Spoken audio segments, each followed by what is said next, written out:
February 26, Corazon Aquino takes her oath as President of the Philippines at Club Filipino over a DZRH microphone. As President of the Philippines. As President of the Philippines. Preserve and defend its fundamental law. Preserve and defend its fundamental law. Execute its just laws. Execute its just law. Do justice to every man. Do justice to every man. And consecrate myself. And consecrate myself. To the service of the nation. To the service of the nation. So help me God. So help me God.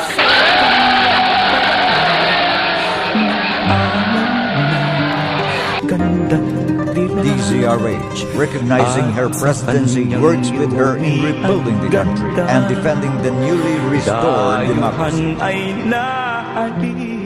Yet I will do whatever it takes to defend the integrity and freedom of my country. Shortly after President Corazon Aquino took office as president, her administration is rocked by a series of coup d'etats. Dito sa Channel 7 sa GMA sa EDSA at Pimolga Avenue ay masasabi nating wait and see pa rin sapagkat nagpalabas po ng statement si President Cory Aquino at ayon po sa kanya nakilala na ang mga plotters nitong isinagawang aborted plot to destabilize the situation and possibly disrupt the holding of the ayon nga po sa statement, President Corazon Aquino wants to assure the nation that everything is under control and that the people should go about their business as usual. Sa mga nakikinig ng sumusubaybay sa DZRH, kagabi po ay may handful, yung isang dakot na mga sundalo at opisyal na gumalaw na walang authority at pinapuan. Ina-assault na ang Campo Aguinaldo. Nakapasok na ang dalawang chamait dito sa Gate 2 sa EDSA. May sunod-sunod ang pato. Ang mga tao nagtatakbuhan at tinatamaan yung ibang tao doon sa gitna ng kalsada. Ay kitang-kita natin ang dalawang eroplano na paikot-ikot po dito sa mga vicinity ng Campo Aguinaldo. Ito na matakipsikan na lunasan.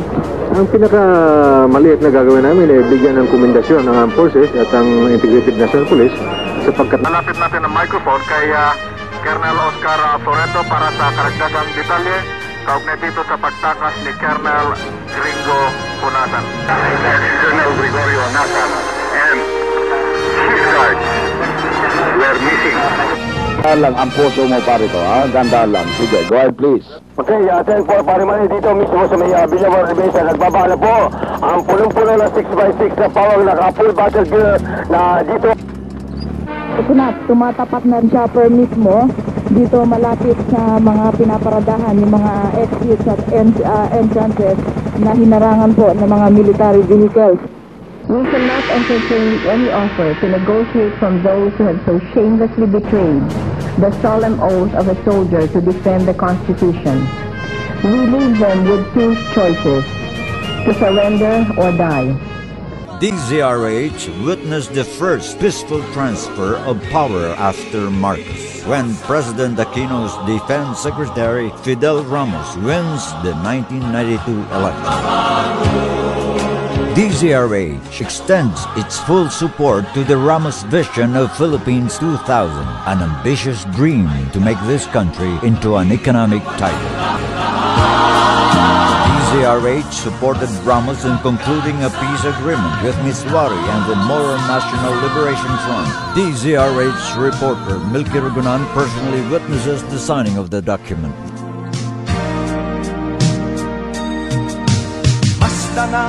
Nagaganap sa aming bayan, magkasama ng mahirap.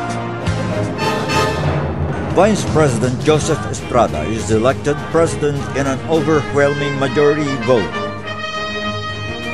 His era para sa mahirap caught the appeal and imagination of his adoring fans and the electorate.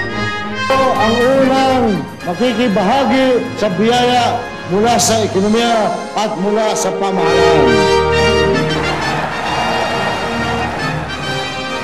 Sabot ng ating makakaya, bibigyan natin ang masa ng disenteng tahanan, sapat na pagkain at pag-asa sa hinaharap. President Estrada meets his first test when the forces of Bashir Salamat's Moro Islamic Liberation Front launched a full-scale attack on 4 Mindanao provinces, reaching as far as Iligan City. The government forces rallied, one by one, like Camp Abu Bakar and other MILF camps, fell to the government's hands.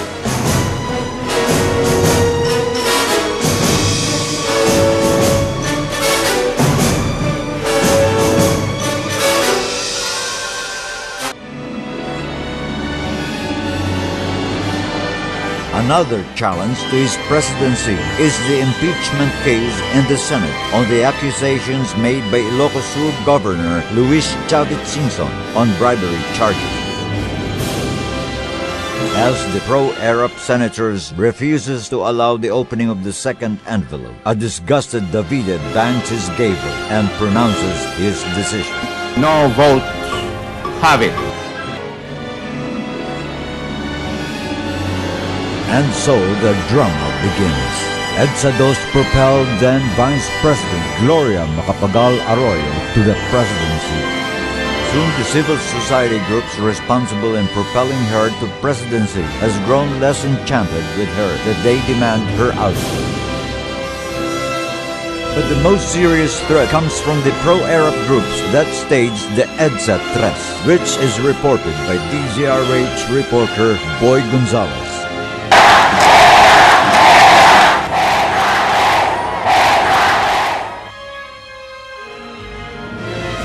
Then, the Hello Garci scandal explodes and challenges the validity of her victory over Fernando Poe Jr.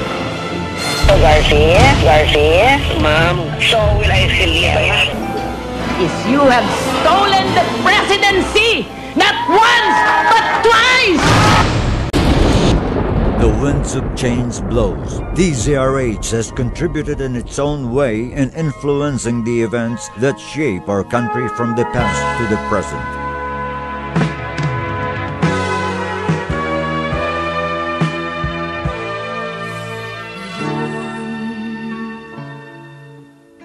From the battlefields of Bataan and the battlefields of Corregidor as the voice of freedom.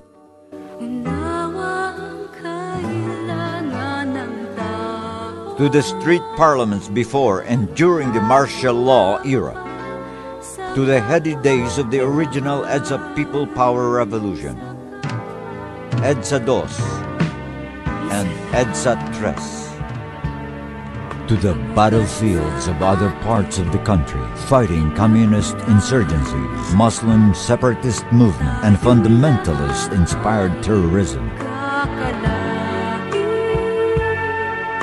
DZRH is there, reporting the news today that become a leaf or a footnote of our history books tomorrow.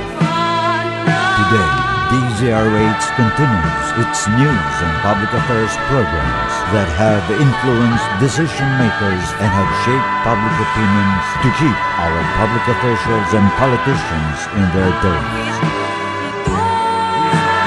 DZRH persists to give its critical cooperation in building up this country. Its entertainment programs continue to amuse and amaze its listeners that help them cope with life's harsh realities, making life bearable. Its education programs empower their listeners to guide them in their choice of where to stand in certain issues. A well-informed citizenry that guarantees the existence and continuity of our hard-earned freedom, won by blood, tears, and sweat of those that came before us. This is our mission, our commitment to our listeners for the years to come.